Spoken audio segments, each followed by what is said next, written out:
Pinahatak ang motor o sasakyan dahil lang walang lisensya ang driver. Nako, bago mangyari yan, alamin ang inyong karapatan at ang parusa sa report na ito. Alamin kung bawal o hindi. Dahil kung di mo alam to, kaso ang kakaharapin mo sa NBI. Nako, bawal ito.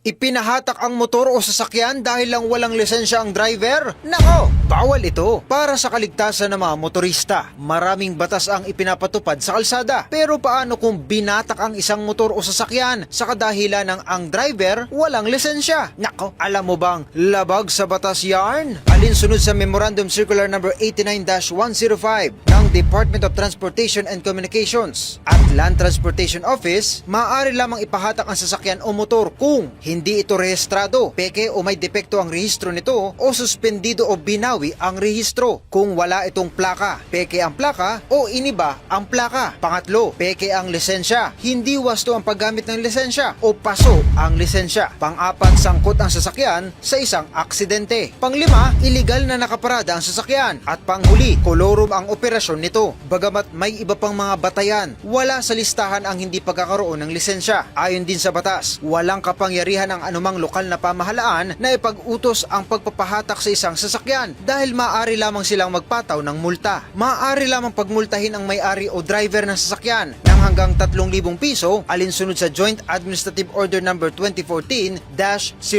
ng DOTC. Kaya tandaan, hindi maaaring ipahatak ang isang motor o sasakyan dahil sa kawalan ng lisensya. Huwag gamitin ang kapangyarihan para sa gawa-gawang ordinansa. Sumunod sa batas para hindi ka masabihan ng, nako, bawal ito.